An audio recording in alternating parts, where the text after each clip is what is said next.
What's up, everybody? Welcome back to Backpacking Black.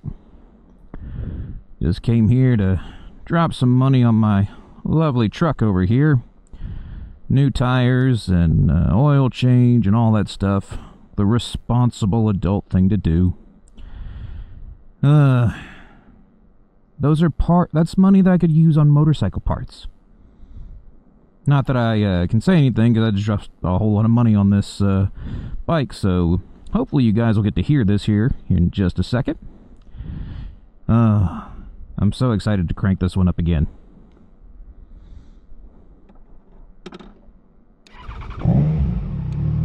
Oh yeah. For those of you who care, this is an exhaust that I got installed on the bike from a company called MIV. It's Italian, and I have loved the sound every second that I've had of it. She's a little loud, but that's to be expected when you're Italian, right? It's not like Ducati's known for its quiet behavior.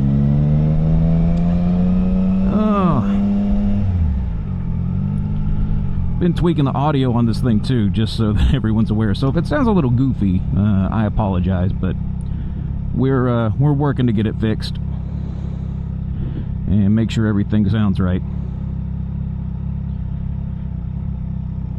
I'm gonna go for a quick run through here now that I got my errands done. And I figured, since this is one of the first days it's felt like spring in a while, we would talk about something that's probably going to irritate some people, especially the safety warriors out there. But I wanted to talk about ATGATT. And is it overkill? And the short answer is maybe.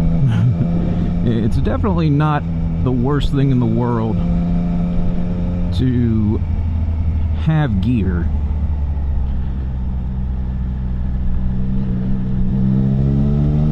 and make sure that you're protecting yourself and all that fun stuff. But the question is, when does it become a issue? Cumbersome, if you will. And to me, the answer is when it makes your ride uncomfortable. So a good example for me is, right now, it's like 70, 72 degrees. Oh, listen to her. So nice. Anyway, it's like 72 degrees right now. 70, 72, somewhere in that ballpark. And I'll be honest with you, it feels perfect in what I'm riding in, which is a Go Fast Don't Die t-shirt. This is my favorite one, by the way. Support your local hooligans.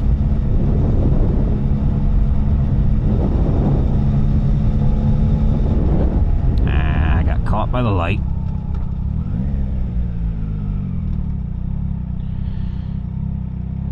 But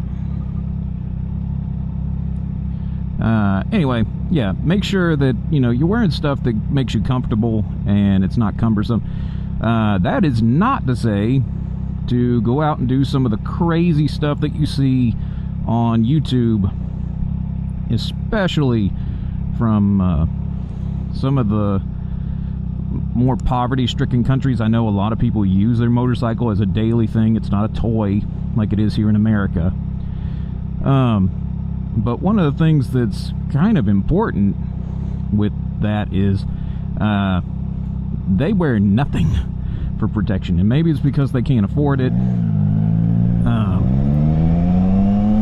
But I don't know. Some of y'all in like India and China and Brazil are crazy. Riding around in shorts and barefoot. Like, pretty wild stuff.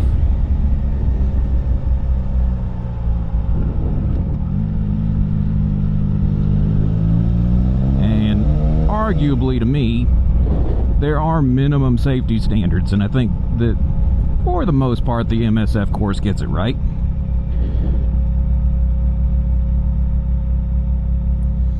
So what would I say are minimum safety standards?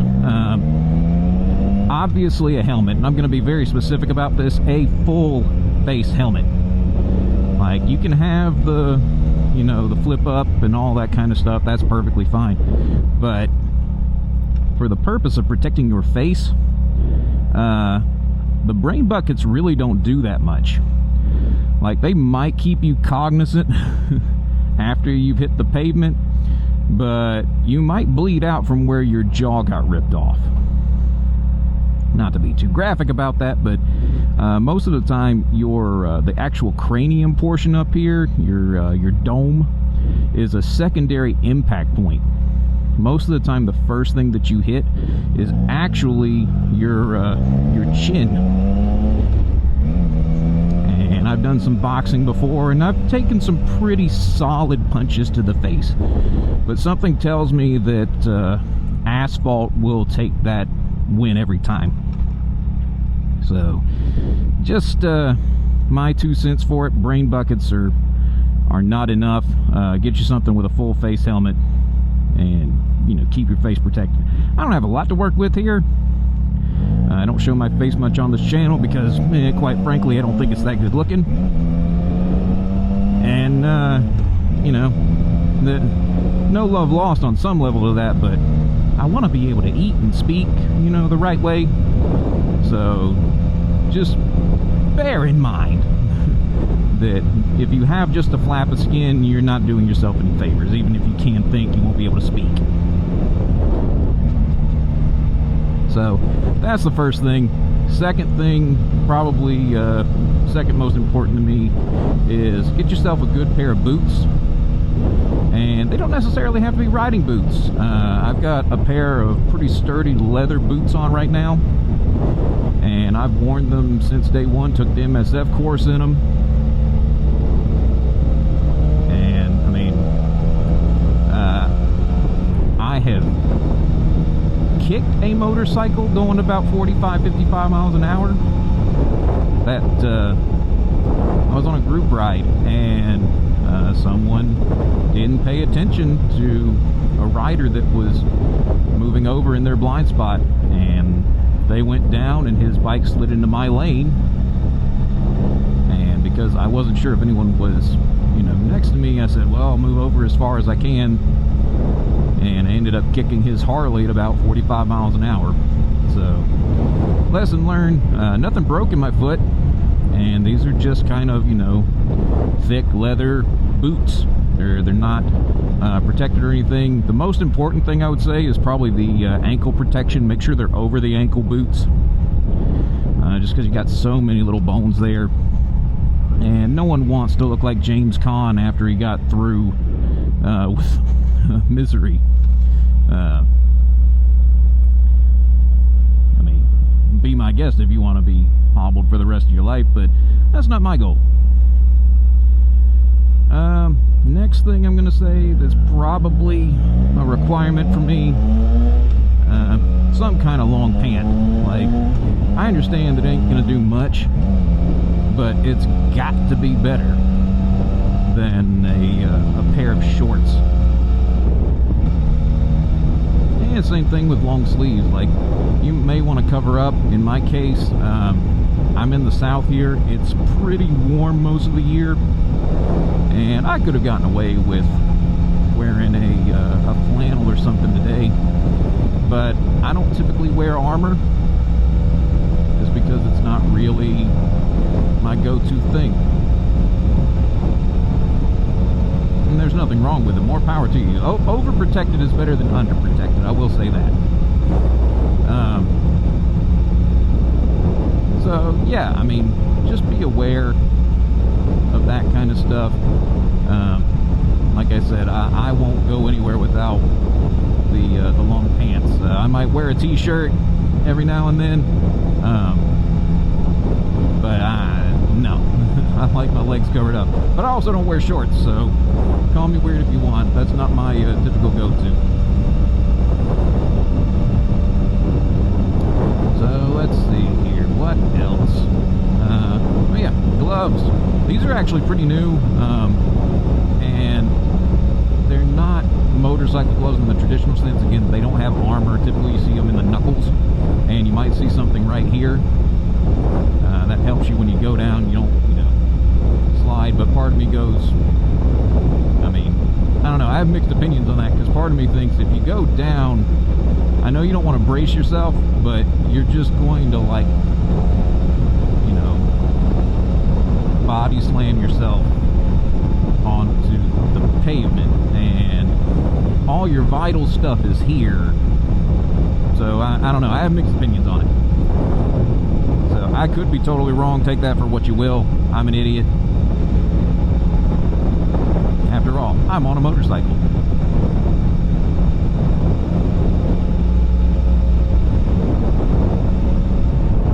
But definitely get yourself a pair of gloves, mainly because even if there's just a little bit of padding on them or something to keep them from anything going on your hands, because you need them to manipulate the controls.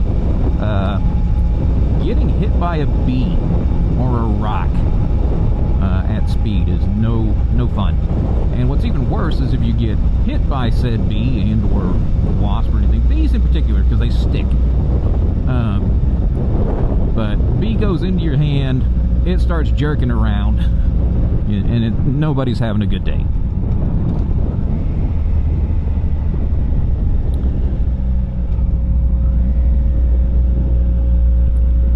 I hate this long curve here because you can't fully see around it.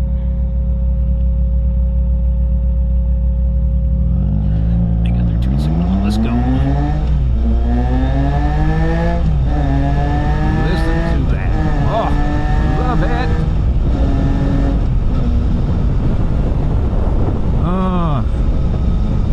Get you an aftermarket exhaust. You'll love every second of it. It's not the most practical investment, but mwah, this is so good. And my bike's not fast by any stretch of the imagination, but it makes a world of difference in feeling fast. That and this thing was like, the OEM was like 30 pounds or more, and this one's like 13, so you get pretty significant weight savings. So it'll feel fast. So anyway, that was kind of my my shtick for today. Was I think ATGATT's a little overrated. Like, be reasonable with your protection. If you got something you want to protect in particular, wear something to protect it. I don't have any tattoos, but all of you guys out there that are covered up, I don't know what insurance does for that kind of damage. So if you do know, let me know in the comments. I'm assuming it's not much, but if you got several $1,000s of ink in your skin, you may want to wear something to protect yourself. Me personally, if I ever go down, I think the cover-up solution will be me getting tattoos, and I'll tag you guys along for that too.